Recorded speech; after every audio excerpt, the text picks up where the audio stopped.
What's up, everyone? Welcome to Pat's Chat. I'm Doug Kyed, joined as always by Michael Hurley. Michael, how are we doing today? Day one of training camp.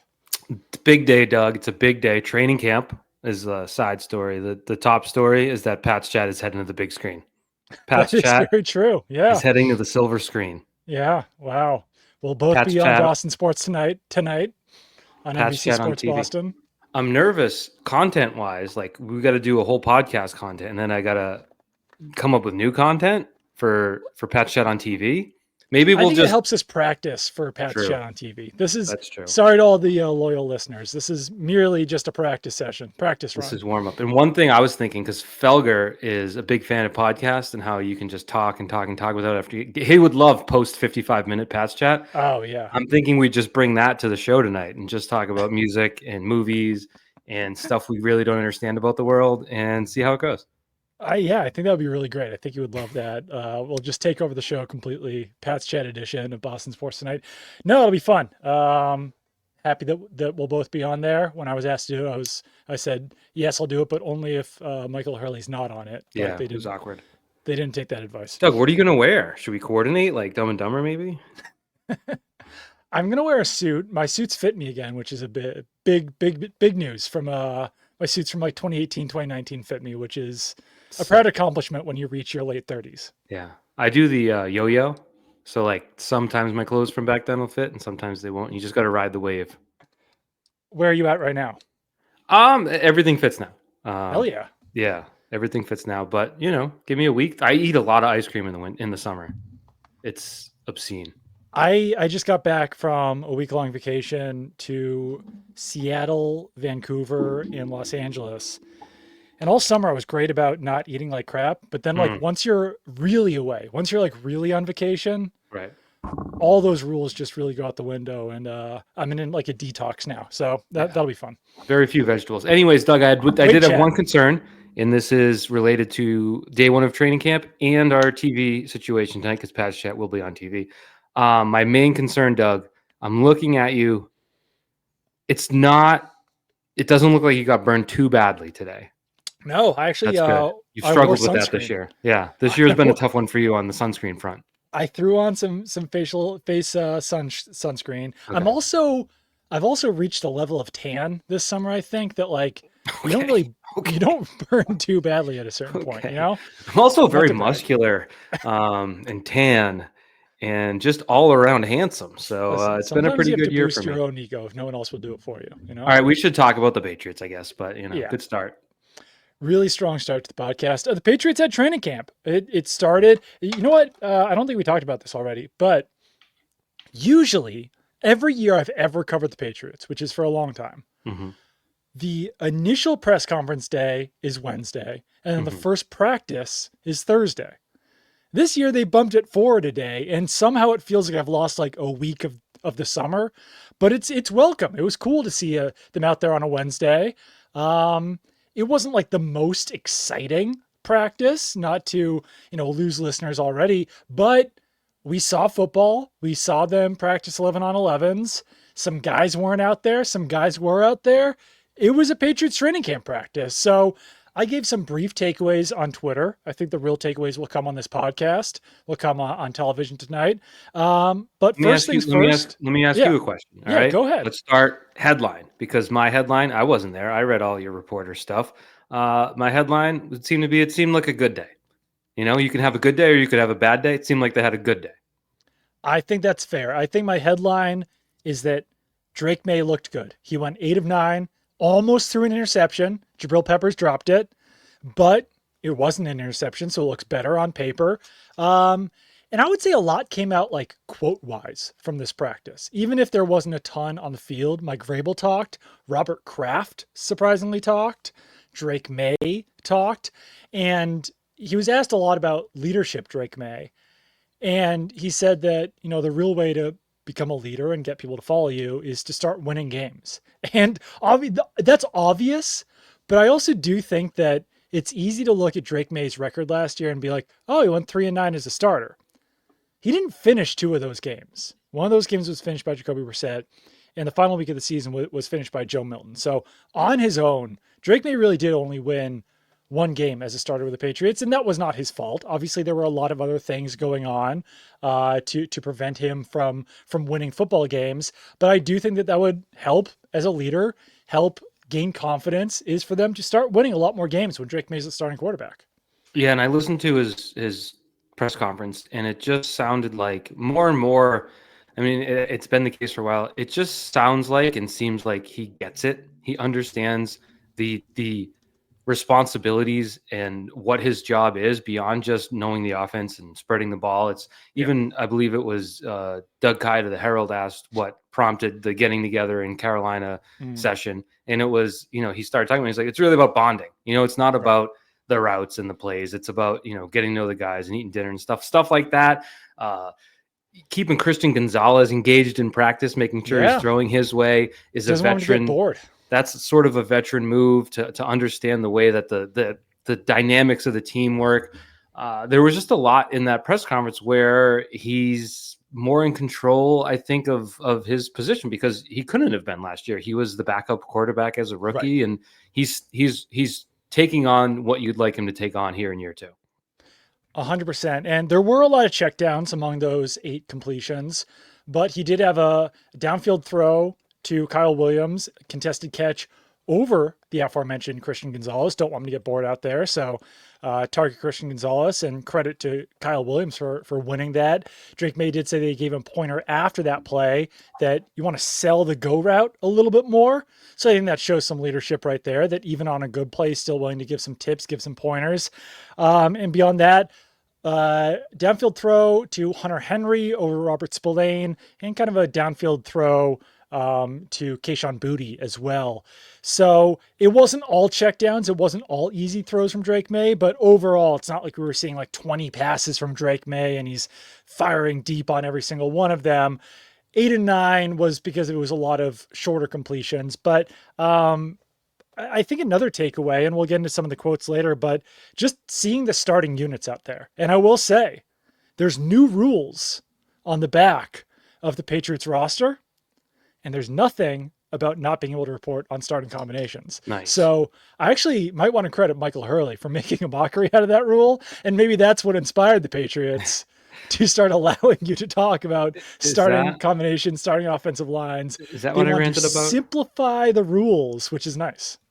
I ranted about it wasn't exactly that, but it was the most like you could. Oh, it was yeah, offensive line. Yeah, You couldn't say you who could was talk about playing the left starting guard offensive one line. day. You were like, Yeah, well, we can't say who was at left guard, but yeah, Layden Robinson sure did look good today. yeah. So that's been simplified. We could You're talk about it a welcome. little bit. Yeah. So do you want to hear about who was in the starting Patriots offense? All right. I heard on the radio one part, which was the surprising part. So Drake Maye, quarterback, not a Not surprise. surprising. Yeah. Ramondre Stevenson at running back, not a surprise. Not a surprise. Technically, the first offensive play they ran, Brock Lampy was out there at fullback, That would be my but surprise. I think that was one play, but that was a bit of a surprise, I'll say. Um, Hunter Henry at tight end, not a surprise. 3 top wide receivers were Kayshon Boutte, Stefon Diggs, and Demario Douglas. Hmm. And then on the offensive line, it was Will Campbell at left tackle, Cole Strange at left guard, Garrett Bradbury at center, Michael Wenu at right guard, and Morgan Moses at right tackle. I will note that rookie Jared Wilson also got snaps at center and left guard. So trying him out at a couple of different positions. But beyond that, what biggest surprise might be Kayshon Boutte at wide receiver? I guess. I mean, it's not. I wouldn't put it in the surprise category. If you're gonna let like Mac Hollins isn't on the field, obviously, so that's gonna throw things off there. Yeah, I guess so. But so you don't. You're saying the fact that there was a fullback on the first snap is not indicative that that's going to be a staple of the offense. I mean, it certainly could be, but I didn't see a ton of Brock Lampy outside of that one snap. Yeah. But I mean, just the fact that he's out there at all, we might have a new favorite among undrafted free agents to make Yeah. the roster. It Brock could be Lampy like might a have moved above Efton Chisholm. It could be a sort of attaboy for a great offseason. You've been out there, you've Yeah, shown that you've done your work. Obviously, he's a fullback, like that's what they do. So yeah. maybe it was like a hey, you're on the field this first snap. That's like a gold star. That's like a Buckeye right in the helmet. So one other thing that I will say is that I reached out to someone, be like, "Hey, Kayshon Boutte, top wide receiver." That's a little bit of a surprise, and I said, like, I wouldn't be surprised if they mix that a little bit moving Yeah. forward. There's Um, still a competition, I would say, a right? little too early to be drawing conclusions that Kayshon Boutte is going to be the starting X wide receiver week one just because he was out there. And yeah, like that might have been Mac Hollins if he was healthy. Don't think I don't know, but yeah, there's some other guys in the mix there, and that doesn't necessarily mean that they're like all in on Kayshon Boutte being the top X receiver this And season. Jalen Polk was not part of MIA, it. yeah, that was a surprise because so the way that this works for training camp is all the guys come in for physicals, and if you don't pass your physical, then you start the summer on either the pup list or the non-football injury list. Jalen Polk did not land on one of those lists, but he's not out there at practice on day one. So another thing I reached out about seems like so Jalen Polk had a shoulder injury that he was recovering from during the spring. This new limitation seems like it might be something new. So it might have happened post physical. So not landing on the pup list or the NFI list, Yeah. but enough to keep him out of practice day one, which that's a short timeline right there, I will say. Yeah. And it's not great because, I mean, when you're making your 53-man roster projections at wide receiver, it's fairly easy to leave Jalen Polk off of the list. Yeah, I would say you're starting with him off. Like it's on him Right. to earn it back because of all the change. Like if Gerard Mayo was the head coach, maybe we wouldn't say that, but maybe we would. Like the rookie year was Right. that non-impactful. So Yeah. um that and I guess keeping it on the receivers, the other headline would be Stefon Diggs, not just, Oh my God. Yeah. I didn't see him. You saw him. You can talk about Right. that. But what he said and what he was asked about sort of mentally, do you still have hurdles to clear with the injury? And it was literally, no, I'm done being hurt. That was my Right. synopsis of what he said was the injury, I already cleared those hurdles in my recovery. Yeah, We're that was past pretty fascinating, actually. So that question was asked by a reporter who I won't mention them by name, but his way of asking a question was to go to Steph, Steph, Steph, Steph, Steph, and then finally Tom Curran was like, "You got to answer this guy's question." So he asked, like a lot of guys still like are concerned about the knee after coming off of the surgery, and Diggs was basically, yeah, like no, I did that, I got through that in my recovery, and Mhm. now I'm just not Yeah. injured anymore. But like honestly, 8 months recovered from surgery. He's just out there flying around as a number one wide receiver. He caught the first pass from Drake Maye during on 11-11s. I think this obviously like there's some you have to be a little bit fortunate maybe in your recovery. There's some just like physical traits that you have to recover that fast. But I also think it speaks highly of his dedication to recover this Yeah. quickly. Like, obviously, he worked very, very hard to be able to come back from this quickly. And I mean, hopefully, he doesn't re-injure himself. But like, it seems like a really good sign that he's out there already and that he was willing to put in that work and that he was that dedicated to be over it in 8 months. And I think there's a long way to go, obviously. But what the impact of that is, because we had talked about him, or at least I had, that the possibility that he's not there to start the season for a month. And you look at some of Right. those games that are quote unquote easy, the Yeah. Raiders, the Steelers, the Panthers, the Saints. He is good enough to sway some of those if they were going to be 21-18 or somewhere in that range. Right. He is good enough to turn, 3rd and 6 at midfield instead of a punt, you're moving, you're in field goal range. Like that is the significance of him being seemingly on pace to play right out of the gate, which I didn't think was a given at all. No, I didn't think so either. And I think also it'll be very fascinating after the 2025 season to assess where Chris Godwin performed and how Stefon Diggs performed. Because Mm-hmm. obviously the Patriots thought much higher of Chris Godwin. Mm-hmm. They offered him a much bigger deal. They wanted to sign him on day one of free agency. He signed a 3-year, $66 million deal with the Bucks, but it sounds like the Patriots were willing to offer him significantly more than that. Hmm. Stefon Diggs, meanwhile, signed what was a 3-year, $60 million contract. Hmm. 3 years, 63.5. So pretty similar money, but it was obviously far after day one of free agency. But Godwin is starting training camp on the pup list, and Diggs is out there. So Yeah. like Diggs has already got a little bit of a head start right now on where Chris Godwin is, and I think it was expected that Godwin would start off on the pup list, but it's still like I think the fear of signing Stefon Diggs was okay. Well, when is he going to be ready to practice, and when is he going to be ready to go off that ACL? And the question is right away. Yeah. Well, look at Brandon Ayuk, another target the Patriots had not this past season, but the year before that. Yeah, Obviously had the injury week right around the same time as Diggs, I 7, think 8, so. I think it was right around October or November. Yeah, and he is nowhere close to returning for San right. Francisco. So Yeah. not to bash Brandon Ayuk, he got injured, but it does speak to Diggs saying, seems as though Diggs said, "Oh, well, I'm going to play as soon as I can," and worked every second since then to do it. So, Yeah. by no means should this be taken for granted that he seemingly is himself. For sure. And yeah, Brandon Ayuk suffered his ACL in week 7. So I think that was possibly even before Yeah, Stefon Diggs, and if he's I'm doing like the math miles away from the correctly in my field. head. Yeah, Yeah. So yeah, I mean, maybe these things just kind of work out for the Patriots, and it would be amazing yeah. if that's kind of how it works out. I mean, I will also say Diggs is older than Chris Godwin. Godwin's still somehow only 29 years old, I whereas disagree. Diggs is No, I 32. disagree. Delete that. Godwin's been in Yeah. the league for a decade, hasn't he? If I told you that Chris Godwin is older than Terry McLaurin, would you just shut off your camera and hang up and stop this podcast right now? He's older. He's younger than McLaurin, I mean, isn't he? if I told you that McLaurin was older than Godwin, you would be shocked, correct? Well, I know that McLaurin came in a little older. So yeah, McLaurin.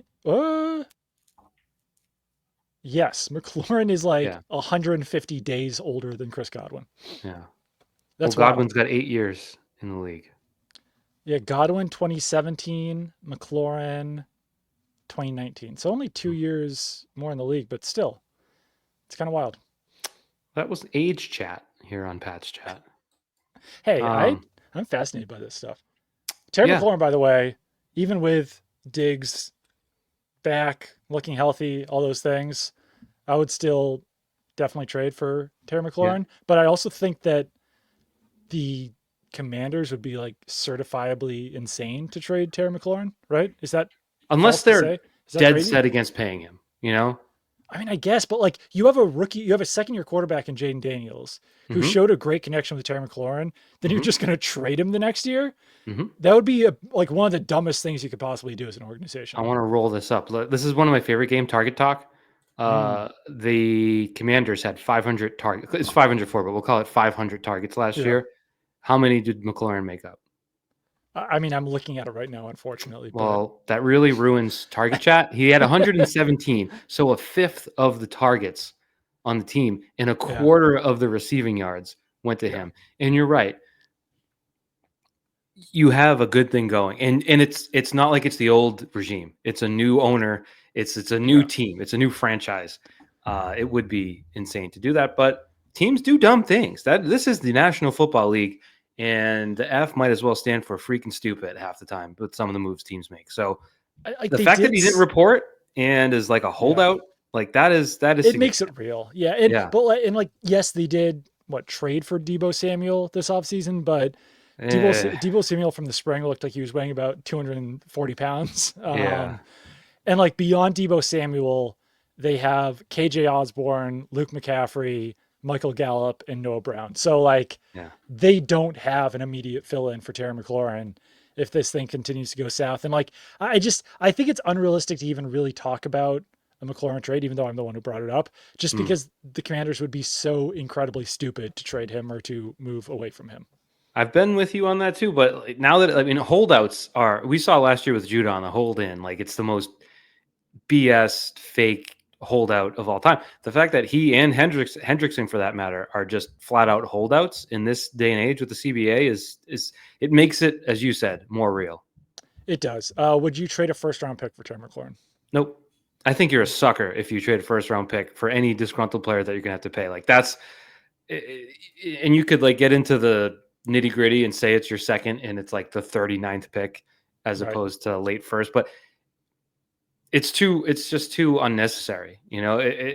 if a second and something else should get it done, and that's a lot for a guy that's got a year left and Would wants you money. do a second round pick that turns into a first round pick if he has like 1,200 yards or like an all pro season or something like that? I guess, but yeah, fine, whatever. I mean, Yeah. sure, because I that think, means you had yeah, a good season, and your first round pick is probably 20th or later, right. right? And I would probably stay away from just straight up doing a first round pick for McLaurin just because he's a little bit older. And as you mentioned, like you're like that player is forcing that team's hand to trade him at that point. But I mean, he's a really good player. And like your offense just would become so much better Hmm. if you're talking about who's your third wide receiver on the Patriots rather than who's your second wide Mm-hmm. receiver, you know? Well, I want to say this: a funny moment today as I was driving in the car, I was listening to Zolak and Bertrand, and they were trying to figure out who caught the ball, which is not a criticism. They're up in like the corner, like Yeah. they're like, who caught who? Oh, that was Kyle Williams. That was, and then right after was the back shoulder catch over Gonzalez, and it was so funny because they were like, there it is, the Patriots have finally drafted a receiver, and it was funny, but it's also like that is a possibility that you have to leave open that he is as good. So what were your impressions of him, seeing him in action? Yeah, I mean, I think it was a very promising performance from Kyle Williams, but it's also, as we mentioned with Efton Chisholm in the spring, this is before the pads come on. Yeah. And I don't want to undercut everything that happened today because the pads aren't on. Um, but with a player like Kyle Williams, who is slight Mm, physical, physicality wise, he's on the smaller side. He's got smaller hands, smaller wide receiver. Like if Christian Gonzalez was able to make full contact with Kyle Williams on a contested catch, maybe that does change a little bit. So mm, it definitely means a little bit more when the pads come on. And like the big thing for me in these practices is that like people will talk about, oh, there was 4 potential sacks or like pressure, the offensive line looked bad. Listen, I really just don't want to assess offensive line play or pass protection or yeah. pass rush when these guys are literally not wearing pads and not allowed to be physical with each other. It seems like a complete another waste of time. And like we can just wait 5 days. Like we don't Yeah. have to do it. We can just wait. It's not mini camp. It's not, Right. I don't know, but I did bring it up, I think on this podcast. It's like Keon White had to be told to chill out when he was a rookie and was playing without pads because it was like effort, Right. max effort on those. It just doesn't work. Yeah. Like yeah, and you're and especially like a veteran like Morgan Moses or something like that. He's just like, listen, I know how this works. Like I'm not going to be able to fully touch you because we're not wearing pads. So, and like that's not to say the Patriots offensive line is going to be good this season. I have no idea, but to try to gauge it based off what we're seeing when they're not wearing pads is just kind of silly. Well, that's like, and I had seen Braden Swinson had a sack, and I wondered if it was the rookie effort. Like, just I'm Right. excited to play football for the Patriots right now. Yeah, like guys in training in minicamp or OTAs were like getting yelled at by Vrabel for being too physical, and like, yeah, you cannot be that physical in practice. So, Yeah. yeah, and Well, like can I I ask you, honestly, when the pads come on, I think the pass rush will be better than the offensive line based on the personnel that's out there. But as I said, we can wait to say that. We don't need to say it after day one. I have an important question, Hmm. and it's a right off of what you just said, kind of like a if you were to say ask me this question or don't ask me this question, you would say don't ask me this question. However, the Patriots made a selection at number 4 overall this year Hmm. with tackle Will Campbell, and I know we're not going to assess how he blocked, but just how did he look? Because it's critical for this team this year that he is an NFL player right out of the box. There can't be any question about that, and you're not getting that on day one. But what were your initial impressions of how he looked in full team action? I think he looked fine. Once again, like I'm not even spending that much time looking at the offensive line just because I know it doesn't matter that much. But like he moves well. He looks the part out there beyond the fact that he's got shorter arms, but he wasn't standing out from a negative perspective, which I think is about all you can really hope for and wish from a rookie offensive lineman. If anyone's watching and it looks like I'm like doing anything weird, my cat is desperately trying to get on my lap right now, so I just have to keep pushing him away. But he's also showing maximum effort. He doesn't know that this is a unpadded podcast, and that he he can't just brush by me like it. He'd be a pretty good pass rusher, actually, honestly. We're gonna throw the pads on next week for the Yeah, we gotta just pads chat. beat the crap out of him. Yeah. And you said, sorry, Cole Strange was at left guard.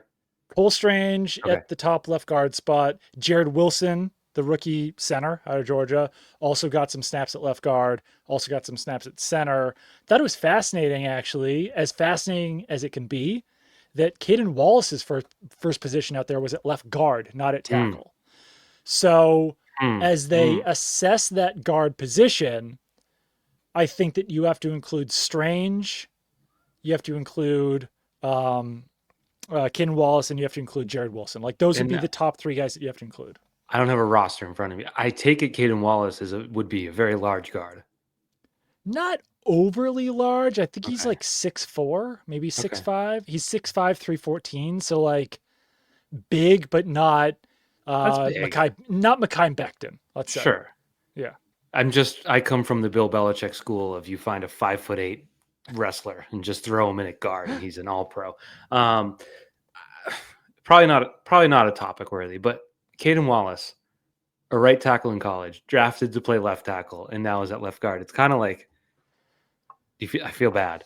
I feel like you're being set up to have a difficult start to your NFL career. Yeah, especially when and maybe you could spin this positively to say if he's being used there at left guard, then maybe that means that they're trying him out at a position that he could start at rather than throwing him in as the backup right tackle and saying hey kid, you're already going to be a backup. Your role is to be Morgan Moses' backup. Because the backup right tackle was DeMontre Jacobs. But I don't know. I mean, it was a little bit interesting to me. And I think that at least Cole Strange, Caden Wallace, and Jared Wilson were all drafted in the first 3 rounds. So at least those are talented players that you're trying out at left guard. So it seems like they're trying to get the most talented guy out there, the most upside possible. If it was a career backup who's in there at left guard, I don't think that would be as exciting. But yeah, I don't know. I mean, it seems like it's Cole Strange's job to lose right now, but there's a lot of other guys in the mix. You've convinced me. Well done. Well said. I do think that if you were talking about having the highest upside offensive line, you'd probably have Jared Wilson at center over Garrett Bradbury, right? Sure. Upside, yeah. Would you have Cole Strange or Ken Wallace at left guard? It's a good question. We've seen Cole Strange is okay at best. Right. If you have someone that could be better, that was a good right tackle in college. Yeah. Sure. Yeah, I think there's more. That's the upside. It's the unknown. Bradbury is your starter because he's known. Right. But the rookie may end up being better. So I get it. I hadn't thought about it. This is a thinking man's podcast. And when you said that, I raised my eyebrow, but then you explained it pretty well. Hopefully this doesn't trigger any explicit tags, but my cat Rambe is being a real asshole right now. I know that cats are known for being assholes. Yeah. But he's chewing on cords and he just keeps headbutting my legs. Huh. He clearly wants something, but it's buddy, your dad's a famous podcaster. He can't just stop the pod to give you some food or clean out your litter box or something. You gotta be patient. You did mention, and the viewers and listeners deserve to know, you are in an air-conditioned-less room. That is true. Maybe that's what he wants. Toiling. He's probably, let me out. This sucks. Well, the door's open actually because I don't have any family members home with me right now, so fair enough. He can leave. He's headbutting me at his own will, and now he's trying to climb up my lap. He just wants to get on air. Here he is. For anyone watching, very handsome guy. Now he's got his claw on my mic. Now you're gonna pop peas. He's really causing a problem right now. This is chaotic. There we go. Get off me, bud. That was like when Evan Lazar made SportsCenter, or no, Come On Man, for having his dog or something show up on the Zoom. And what Bill Belichick commented about or something I like that, believe right? so. I believe Yeah. it was is that your dog? Nice I dog. I think we can still do more training camp. Do you have any thoughts on the NFLPA situation right now? Okay, so I normally eat that up, like a nice Yeah, labor dispute between the right. league and the union and controversy and cover-ups. And I was really just missing out on this one. Like I had listened to the Pablo Torre and Mike Florio podcast like 3 weeks ago when they had Mm, that cover up of basically collusion, to not guarantee players money after the Deshaun Watson deal, right? right. And I was like, yeah, I mean, oh, we've got a crying child upstairs. Who's this interruption zone? But I was like, I mean, yeah, it's good to get it in writing or whatever, but really, we know that, right? Right. We know that about owners. So Right. I tried to catch up after all this stuff was dropping, and I listened to the latest podcast, and they might have well been doing it in Mandarin because I was like, what? What am I? Where am I? Like, there was a point Yeah. where I think Pablo was like, yeah, and they got the consultant from Breezehood on there. You, you can't have obviously the consultant from Breezehood working for the. And I was just like, yeah, I felt like I was in an adult conversation that I didn't belong in. It's unfortunately all of this stuff happened like while I was like either like on a flight or like doing thing. I think I was hanging out with like a friend in Washington when he resigned. Yeah. And it's just like it was like the most inopportune times for me to pay attention to what was happening. So much happened when I wasn't paying attention that like I barely know what's happening. I know how bad that sounds coming from someone who reports on So the NFL, but like I will say for Lloyd Howell, like D. Smith was so present when he mhm, was in that role. And I feel like I have not heard Lloyd Howell's name in the right. last 2 years. Like it feels like he's just been completely MIA in that role. And like even if all of this stuff hadn't happened, I wouldn't blame players for being like, "What the hell is this guy doing for us? Like, is he alive? Like, does he know what he's doing? Does he know what his role is?" So the fact that he is already gone is not necessarily a shock, just based on how present he was not since taking over that role. And I would say it was surprising.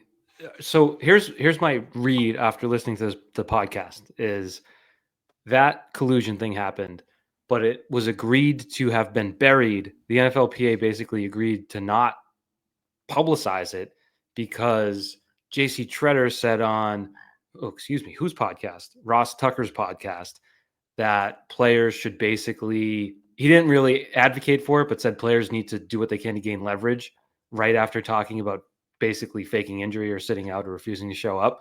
And the NFL filed a grievance with the NFLPA for that because JC Treader was the NFLPA president or player. What Player was rep, he? yeah, Player president, whatever, yeah, the number one player guy, yeah. and the NFL won because that is not cool in a collective bargaining agreement to go that, and that never saw the light of day because I think the way that Florio sort of surmised is that the NFL liked having Treader and Howell there Right. because they were sort of not adversaries. Yeah. And so there was sort of a quid pro quo of not embarrassing the other side. That's my take on it. It might not be right. It all sounds about right. And I think it's a little scary that the season's imminent and there's no leadership in the NFLPA right now. So, like, they got to figure this out real quick. And one Patriots related note is that the Patriots player reps, I don't know who the top player rep was, but the top two guys were um, Joe Cardona and Dietrich Wise, Mm-hmm. both of whom are not on the team anymore. And I believe one of the alternates was also Jonathan Jones, who's not on the team anymore. Mm. So, like, the Patriots also are somewhat devoid of NFLPA leadership right now, which needs to be figured out. So, a lot of moving pieces right now in the NFLPA. And I don't know, like you'd like to think the best things possible about the NFL, but it feels like they're going to somehow try to like weasel their way and gain more power based on this lack of leadership right now. Yeah, I don't have faith in anyone or anything. So that's Right. just me. But I was looking. hopefully the NFLPA can get better leadership so that the NFL can't take advantage of them for like a Yeah. In 18th the game or something like that. so the CBA was agreed upon in 2020, right? A 10-year deal. So you're Right. halfway to the next one. Yeah. So it matters. I'm looking at just ranking the Patriots by experience.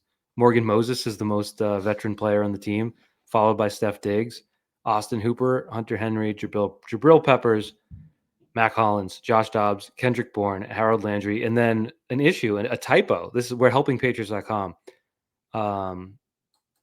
Oh, wait, never mind. No, that's not a typo. They got it. So those are your most experienced players. Yeah, I think that like there's some vets on this team who are coming over from other teams like Garrett Bradbury or Robert Spillane or Mac Hollins. Like these guys have been around for long enough that I don't think they'll have a problem finding a guy to take on that role. But right Yeah. now, there's not really necessarily like a top option right now that's been decided upon. So hopefully If they I were figure that you, out quickly though, because they yeah. need to start voting on things. You know who was a NFLPA player rep for the Patriots?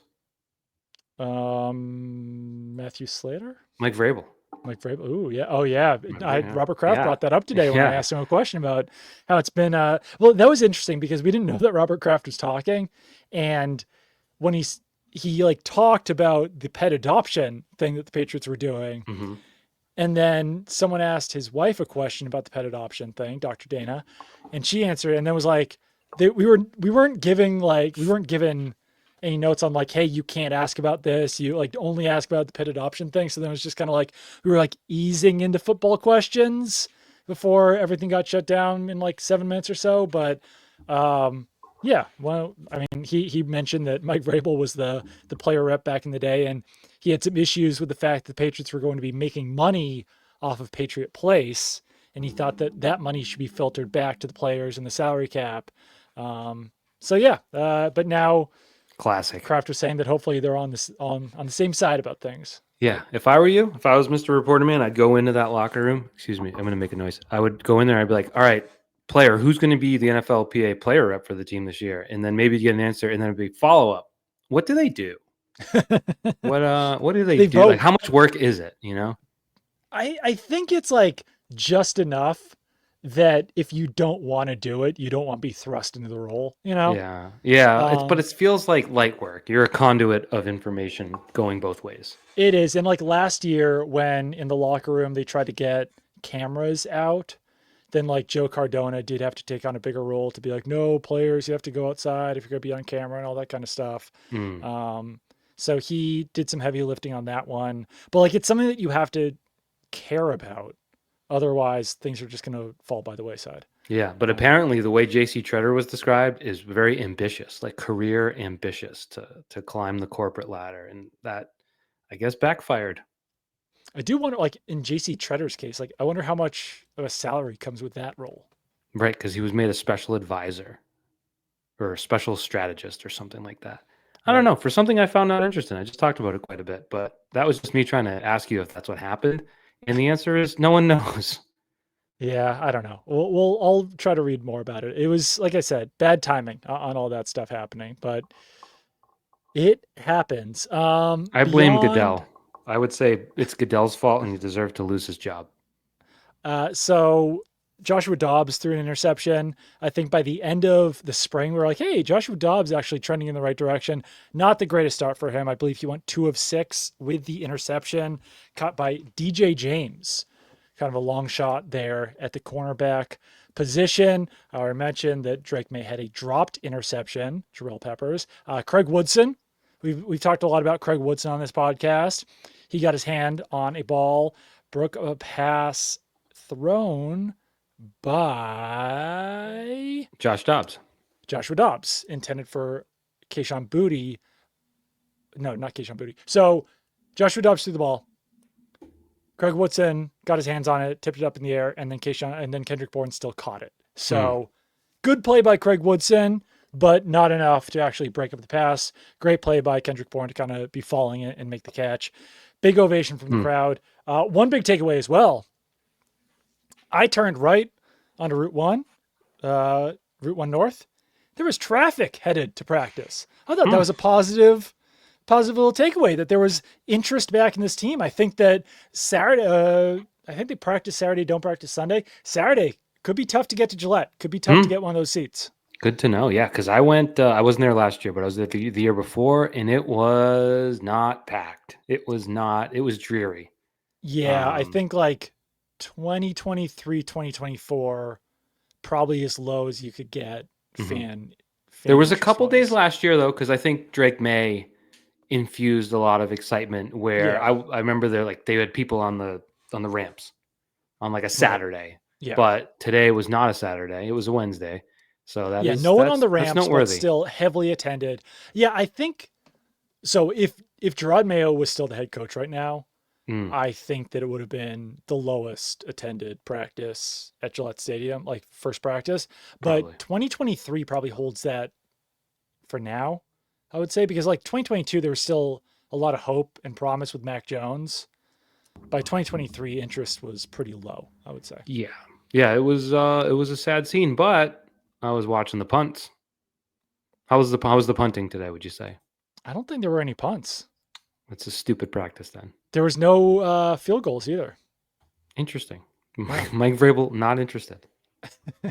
And once again, I mentioned this before, I think, but no 7-on-7s, only 11-on-11s. Hmm. So And it sounded like there um, were no one-on-ones, receivers and corners. no They one kind on of save ones. that sometimes for the pads, right? They usually save those for the pads. I do Yeah. wonder how many of Those are those we'll sick. see with Mike Vrabel. Those are always fun with the wide receivers and cornerbacks, and then also the offensive line.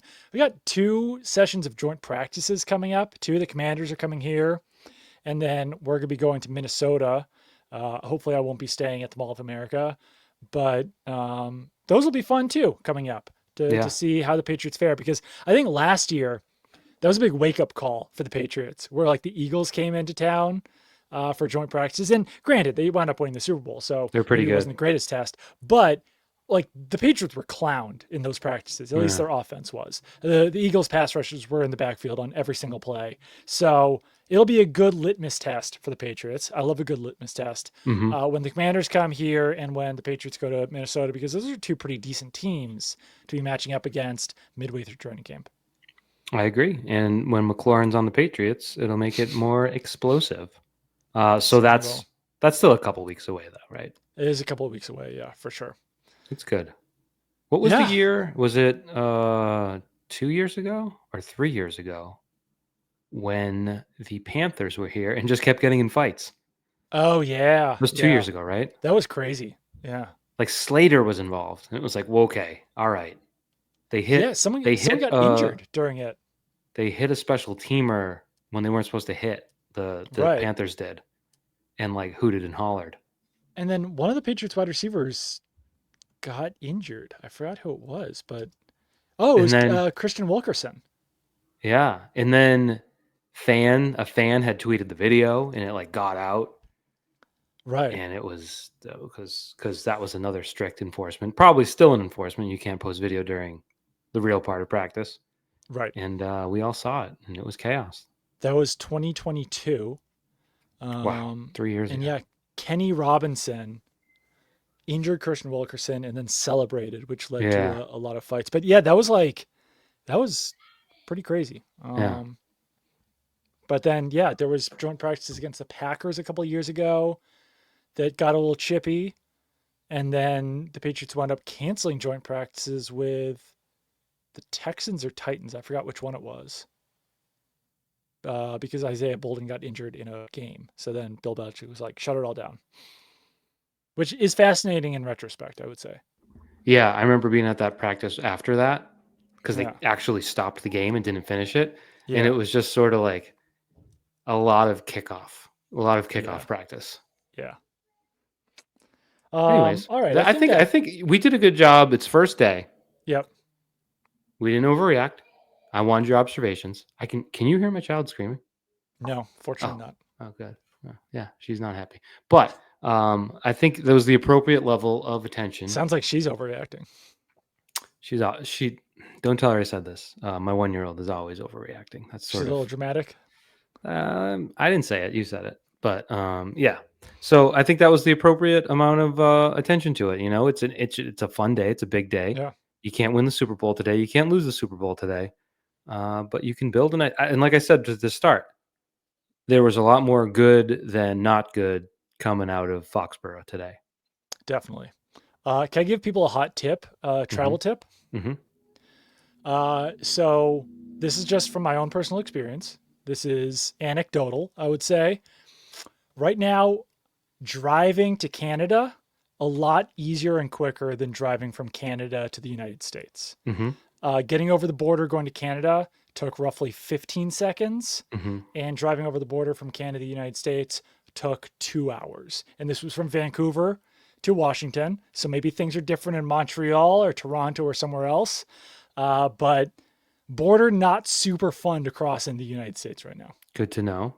Yep. Did they make you get out of the car? They inspect you? Did they No. test you on your civics? Nope. It's I didn't really think about the border crossing going into Canada until I was like at the gate, and they were like, "What are you gonna do in Canada?" I was like, eat food, go to a park, walk around," and then, but I was much more prepared on the way back, and like the things we bought, I had like put on the seat, being like, "We bought a keychain and beads. Here are the receipts. Like we're good." But I think ultimately the issue was that there was 10 lanes and only two of them were open. So just kind of a bottleneck. Mm, But things took forever getting good to to the know. United That States. was sort of similar. It wasn't that long, but when I went to Montreal when I was 18, getting into Canada was very easy. Mm, Getting back in, I got, interrogated a little bit, but also I was 18, so they probably want to know you're like right. smuggling booze back. Yeah. He had me open my trunk and it had a tire in it. And he goes, "Is that your tire?" And I was like, "Yes, in case I get a flat." That was the conversation, or something to that effect. I was like, "Yes, sir, the item in my trunk is indeed mine, and I intend to use it if needed." Yeah. If necessary. It's Hmm. there's no drugs in that tire. Hmm. Only air. That's interesting. You Didn't saw the big experience that. dumper in person. How big was the dumper? Big. He stole a Yeah. base. Wow. He hit I think it was a single in the ninth inning. Mariners went on a little run. That was fun. Safeco, and I still call it Safeco, but T-Mobile Park That's safe is go. cool. It's really Yeah. cool. It's really great. I hadn't been there in like 20 something years, maybe, but I had a great experience there. Food was good. Really cool park. Um, Olivia was not bored for a second, which a child going to a baseball game is somewhat remarkable. And they don't overdo it with entertainment or anything like that. And I think a big portion of that as well is just the pitch clock, where It like saved the sport. but it almost like we went downstairs to get nachos because we were I have a friend who does some work for the Mariners, so we were able to get club seats. And so we went downstairs to get nachos and missed like an inning and a half or something, or Yeah. maybe two innings. And Olivia was like, "What? It's like the sixth inning already?" And we're like, "Yeah, I don't know what to say. These things go quick, especially Right. when there's not a lot of runs being scored." Right. Um, so It's yeah, she great was for not bringing bored for a kids. second. What was that? It's the pitch clock for it's changed bringing kids to the ballpark forever. Yeah, because it almost leaves them wanting more rather than leaves them bored. Yeah, like at Fenway, they have all this stuff in right field, like a virtual reality Right. hitting. They have a dugout. They have face painting. They have balloon animals. All this stuff. And it used to be like because the game's 4 hours long and they get Yeah. bored, but now it's like get in early and they can do the kid stuff because the game is chop chop on a schedule. Yeah, and we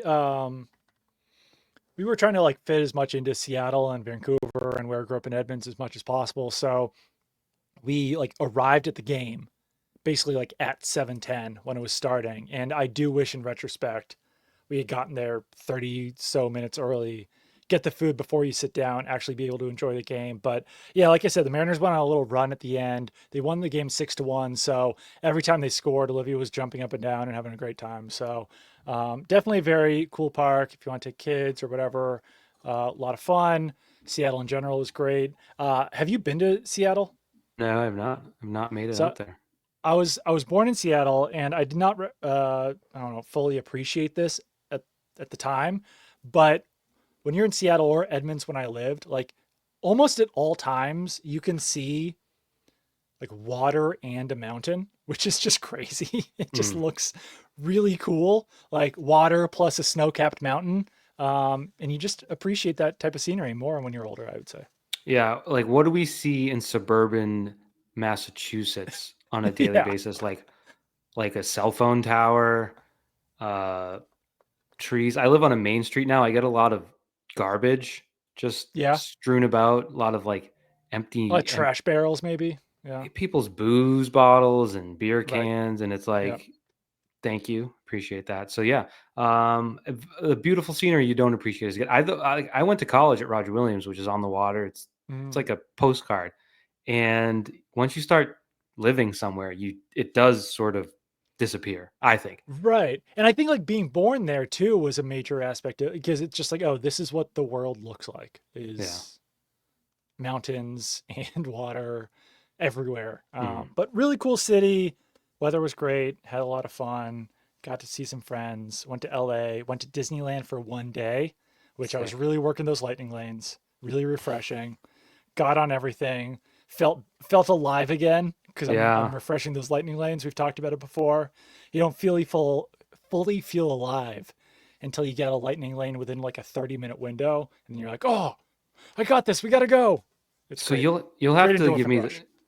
the full Disneyland run through like offline because I feel like it's embarrassing to do on the podcast. But we People were love it. watching because Disney Plus threw a bunch of Disneyland like ride throughs and Oh, hell stuff yeah. on for like the 70th anniversary. So I was Yeah. looking and I was like, the biggest stress for me if I were to take my family there would be like it's a whole new map. I got to learn a whole It is. new, Yeah. and that is a stress that I think would sink me. That was a big stressor for me about Disney World for a while because I was a Disneyland person growing up, and Oh. I didn't go to Disney World until I was in my like 20s or 30s or something like that. But so the big thing about Disneyland, and not to get too deep into this, I know some Hmm. people love it, some people are tuning out right now, is that there's two parks Yeah. and they are across an esplanade from each other. So you can get from one park to the other park with a 45-second walk, I would say. So that makes things a lot less stressful, I would say. But we also walked 13 miles that day Mm, that's because not that's not different than Disney World though. I would say 13 miles is high for one of my Disney World days. But Really? yeah, no, there's like, cause you like, we started off in Disneyland, went over to California Adventure, went back to Disneyland, went back to California Adventure, went back to Disneyland. Hmm. So that If you have a couple Esplanade, days, you probably do 6 miles a day. right. Yeah. Yeah. All right. Um, Yeah, it but no, just it's relatively easy if you want to take your family out to Los Angeles, California. I think it's more fun to be in California than it is to be in Florida, which I is a don't big know. seller for Disneyland. Central Florida this time of year is a beaut. It is just, when you need like 13 t-shirts before lunch because you just can't stop sweating like a pig. That is peak living, if you ask me. It's a lot drier out in Los Angeles. So Nice. Well, I'm yeah, I would glad you made recommend it it. back. Yep, This podcast would have sucked if you didn't. So thank you. I'd still be sitting in an airport, but Yeah. I'm here. I didn't bring any miscellaneous topics, I think. There's a new Thrice song. You liked that? I don't know if I like it yet. I only listened once. It's heavy. It is. Trying to It's sort of like a throwback to maybe like the Earth Will Shake. They were trying to maybe Mm, recapture some of that sound, but I don't know. It's hard to judge when they made an album and you've right. got the one song. Like, how does it fit within it? We'll wait and see. But it was a promising debut thing. Thrice, for anyone that doesn't know, is the greatest American rock band ever formed. So shout out to them. And I guess we should do. We were the first to report that Ozzy Osbourne passed away. You know what's insane about that? I feel like, A excuse me, lot I'm of things. I'm sliding away. Everyone did great tributes to Ozzy Osbourne and everything, Hmm. and rightfully so. And really, like, I took the art of rock and roll in college, which Mm, has helped me immensely in my career, obviously. But of course. it was a great class. And learning the music like chronologically, starting Yeah. back into like the 30s, and get it helped conceptualize like how mind blowing it must have been to hear Black Sabbath. Like, Yeah. just nothing sounded anything close to that. I know like Helter Skelter by the Beatles probably Right. made people's heads explode. But then once like Ozzy came in, it's just like we don't we can't do that anymore, right? Like there's you've seen and experienced You've so reached the much. limit, I'd say, of like extreme music by this point. So yeah, and like the fact that they were doing it in the 60s is Yeah. crazy. Because like there were some bands like the Sonics who used like a little bit of distortion, but it Yeah. wasn't metal. It wasn't like it Right. wasn't Black Sabbath. So yeah, they had a profound impact. Like maybe one of the most impactful bands in the history of music, Yeah. especially the last, I don't know, let's call it like But 60 years, but yeah, what's crazy 70 is, years. I'm sorry, I got very mood lighting coming in on me, but like obviously they had that farewell concert July 5th, I want to say. Yeah, And yeah, it was like obviously he's not looking right. spry and he's been battling health issues for a couple of years. He had to cancel the tour like a couple of years ago, but it's sort of Yeah, like he performed 2.5 weeks before his yeah, death. yeah. And sounded pretty good. Like obviously he was sitting Yeah. down, but yeah, it's incredible for him to have been able to do that. I can't conceptualize that. Yeah, yeah.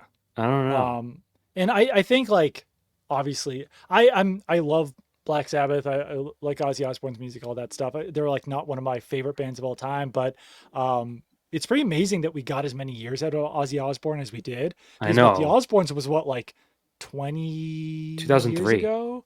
Yeah. And So he looked and sounded and seemed like it was the end then. like imminent back then. So Yeah.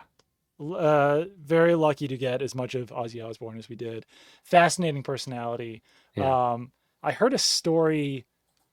I read a story recently. I think it was in Ozzy Osbourne's book that to tie this all together. So he had never met Brian Wilson of the Beach Boys, who also recently passed away, and this was in 1983. So Brian Wilson's brother Dennis Wilson had just died. So someone asked Ozzy Osbourne, like, "Do you want to take a picture with Brian Wilson? He's here." And he was like, "Who the hell is Brian Wilson?"